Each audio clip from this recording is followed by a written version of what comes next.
మనం Telugu states highest grossers అని, India's highest grossers అని ఇలా చాలా సార్లు, చాలా లెక్కలు, చాలా వీడియోస్‌లో జూసాం. కానీ ఈసారి కాస్త కొత్తగా, డిఫరెంట్‌గా హైయెస్ట్ గ్రాసర్స్ గురించి మాట్లాడుకుందాం. అంటే top 10 highest grossing Indian movies from Japan.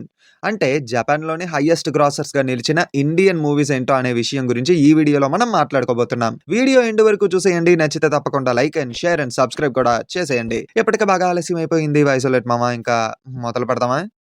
Audio Jungle. Hi, hello, నమస్తే and welcome to news 3 people.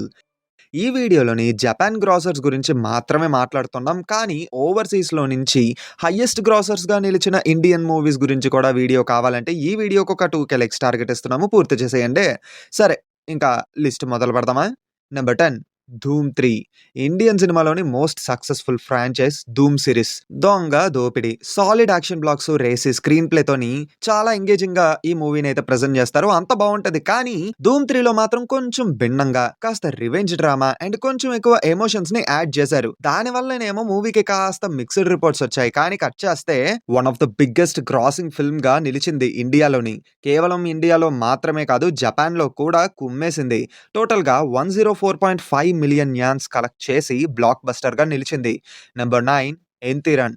ఒక ఇండియన్ సినిమా చూసేటప్పుడు ఇది హాలీవుడ్ బొమ్మరా అయ్యా అనే ఫీలింగ్‌ని క్రియేట్ చేసిన బొమ్మ ఎంతిరన్. అదే రోబో మామ. శంకర్ గారి నుంచి వచ్చిన లాస్ట్ బెస్ట్ ప్రొడక్ట్. రజనీకాంత్ గారు ఈ మూవీ తర్వాత మళ్ళీ హిట్ కొట్టడానికి కూడా సంవత్సరాలయ్యింది. సరే, అవి పక్కన పెట్టేస్తే ఈ మూవీ రిలీజ్ అయ్యాక ఈ సినిమా క్రియేట్ చేసిన రికార్డులు, సెన్సేషన్‌లు అన్నీ ఇన్ని గాదు.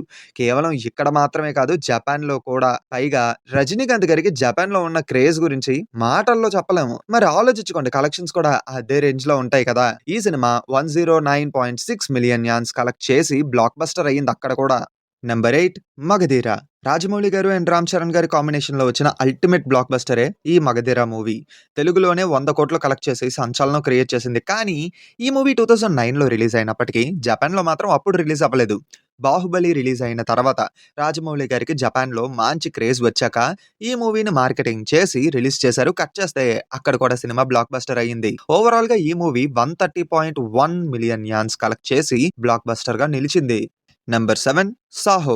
బాహుబలితో జపాన్‌లో బీభత్సమైన ఫాలోయింగ్ సంపాదించుకున్నాక ప్రభాస్ గారి నుంచి వచ్చిన మరొక మూవీ సాహో తెలుగు స్టేట్స్‌లో డిసప్పాయింటింగ్ రిజల్ట్‌ని మిగిల్చిన హిందీ అండ్ జపాన్‌లో మాత్రం బ్లాక్ బస్టర్ అయ్యింది. ఇన్ కేస్ ఓవరాల్‌గా ఈ మూవీ బ్లాక్ బస్టర్ అయ్యుండుంటే మాకు సాహో సీక్వెల్ కావాలి అని జనం గోల చేసేవారు. అయితే జపాన్‌లో ఈ మూవీ ఎంత కలెక్ట్ చేసిందో చెప్పలేదు కదా. ఓవరాల్‌గా ఈ మూవీ జపాన్‌లోని 131 మిలియన్ యాన్స్ కలెక్ట్ చేసి బ్లాక్ బస్టర్ అయ్యింది. Number 6 the lunch box. ఈ మూవీ గురించి వీడియో చూస్తున్న వాళ్ళలో చాలా తక్కువ మందికి తెలుసుంటది. కానీ ఇది చాలా మంచి సినిమా. ఇర్ఫాన్ ఖాన్ గారి నుంచి వచ్చినటువంటి ఐకానిక్ క్లాసిక్ ఫిల్మ్ ఇది. ఈ మూవీ ఇండియాలోనే కాకుండా యూఎస్, జర్మనీ, ఫ్రాన్స్, జపాన్ ఇలా చాలా చోట్ల స్పెషల్‌గా రిలీజ్ అవ్వడమే కాదు, రిలీజ్ అయిన ప్రతి చోట విపరీతమైన అప్లాస్‌ని సంపాదించుకుంది. అంతేకాకుండా రిలీజ్ అయిన ప్రతి చోట బ్లాక్ బస్టర్ అయ్యింది. ఇప్పుడు మనం జపాన్ లెక్క చూసుకుంటే జపాన్‌లోని ఈ మూవీ 150 మిలియన్ యాన్స్ వరకు కలెక్ట్ చేసి బ్లాక్ బస్టర్ అయ్యింది. ఇన్ కేస్ ఈ మూవీ మీలో ఎవరైనా చూసుండకపోతే తప్పకుండా చూసేయండి. Number 5 English Vinglish. మీలో ఎంతమంది ఈ మూవీ చూసారో నాకు తెలీదు గానీ టీవీలోని ఐ గెస్ జీ తెలుగులో చూసినట్టున్నాను ఈ మూవీ చిన్నప్పుడు. చాలా నచ్చింది నాకు ఈ సినిమా. ఒకవేళ మీరు చూడలేదంటే మిస్ అవ్వకుండా చూసేయండి. శ్రీదేవి గారి పెర్ఫార్మెన్స్ చాలా బావుంటుంది. అయితే ఈ మూవీ ఇండియాలోనే కాదు, జపాన్‌లో కూడా చాలా పెద్ద హిట్ అయ్యింది.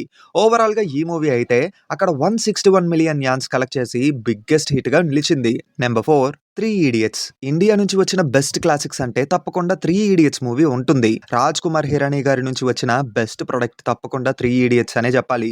ఇండియాలో మాత్రమే కాదు, జపాన్‌లో కూడా ఈ మూవీ కుమ్మేసింది. మంచి సినిమా అంటే ఆ మాత్రం ఉంటదనుకోండి. ఓవరాల్‌గా ఈ మూవీ జపాన్‌లోని 170 మిలియన్ యాన్స్ కలెక్ట్ చేసి బ్లాక్ బస్టర్ అయ్యింది.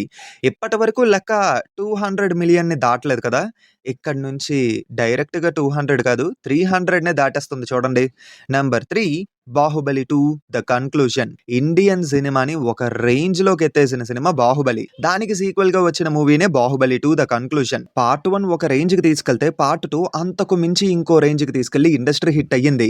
ఇండియాలోనే కాదు, జపాన్‌లో కూడా ఇదే రేంజ్‌లో కుమ్మేసింది ఈ సినిమా. ఇప్పటికీ జపాన్‌లోని బాహుబలికి బీభత్సమైన ఫాలోయింగ్ ఉందనుకోండి. సరే, ఫైనల్‌గా జపాన్‌లో ఈ మూవీ ఎంత కలెక్ట్ చేసిందనుకుంటున్నారా? 305 మిలియన్ యాన్స్ కలెక్ట్ చేసి ద బిగ్గెస్ట్ బ్లాక్ బస్టర్‌గా నిలిచింది. నంబర్ 2 ముత్తు. ఎంతిరన్ చరణ్ మూవీ గురించి చెప్పేటప్పుడు ఒక మాట అన్నాను కదా, రజనీకాంత్ గారికి జపాన్ లో ఉన్న క్రేజ్ గురించి మాటల్లో చెప్పలేమని. దానికి మరొక ఎగ్జాంపుల్ ముత్తు. యాక్చువల్లీ ఎగ్జాంపుల్ అనలేము, ఆయనకంత క్రేజ్ రావడానికి కారణం ఈ సినిమా అనే చెప్పాలి. రజనీకాంత్ గారి ఫిల్మోగ్రఫీలో ఉన్న క్లాసిక్ ఫిల్మ్ ముత్తు. ఇప్పటికీ ఆ సినిమా చూసేటప్పుడు అదే ఫీల్, అదే ఎమోషన్. ఈవెన్ జపాన్ వాళ్ళు కూడా అలానే ఫీల్ అయ్యారు అనుకుంటా. కనీసం ఎక్స్పెక్ట్ కూడా చేయలేము, అంత పెద్ద బ్లాక్ బస్టర్ ని చేశారు. అంతా ఎంత కాదు, 405 మిలియన్ యాన్స్ కలెక్ట్ చేసి ది బిగ్గెస్ట్ బ్లాక్ బస్టర్ గా నిలిచింది. ఇక్కడే మీకు ఇంకో ట్విస్ట్. ఈ సినిమా జపాన్ లో ఎప్పుడు రిలీజ్ అయింది అనుకుంటున్నారు? 2010 తర్వాత, బాహుబలి తర్వాత అనుకుంటున్నారా? కాదు, 1998 లో రిలీజ్ అయింది. అప్పుడే ఆ మూవీ రిలీజ్ అయ్యి అప్పట్లోనే 405 మిలియన్ యాన్స్ ని కలెక్ట్ చేసింది ఈ సినిమా. ఈ రికార్డు బ్రేక్ చేయడానికి 20 ఏళ్ళు దాటింది. అంటే 2022లో ఈ రికార్డు బ్రేక్ అయింది. ఆ రికార్డు బ్రేక్ చేసిన మూవీనే నంబర్ 1 RRR మూవీ.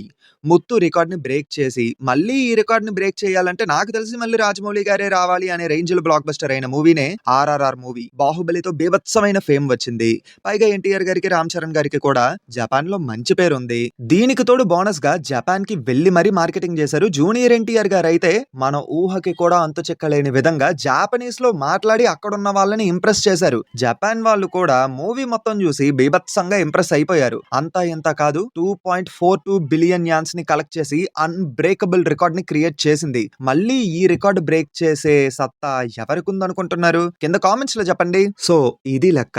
జపాన్ లోని బ్లాక్ బస్టర్ అయ్యి టాప్ 10 హైయెస్ట్ గ్రాసర్స్ గా నిలిచిన ఇండియన్ మూవీస్ అయితే ఇవే. ఇందులో మీ ఫేవరెట్ మూవీ ఏదైనా ఉందా? కింద కామెంట్స్ లో చెప్పండి. అండ్ ఓవర్సీస్ లెక్క గురించి తెలుసుకోవాలనుకుంటే చెప్పాను కదా, 2K లైక్స్ టార్గెట్ ఇస్తున్నాము, పూర్తి చేసేయండి. అండ్ ఇంతవరకు ఈ వీడియో చూసారంటే ఎంతో కొంత నచ్చిందని అనుకుంటున్నాం. సో డెఫినెట్లీ వీడియోని లైక్ చేసి మీ ఫ్రెండ్స్ అండ్ ఫ్యామిలీ మెంబర్స్ కి షేర్ చేసి మా ఛానల్ ని సబ్స్క్రైబ్ చేసుకుంటారని కోరుకుంటూ మళ్ళీ కొత్త వీడియోతో మీ ముందుకు వచ్చేస్తాము. Until then take care and bye bye.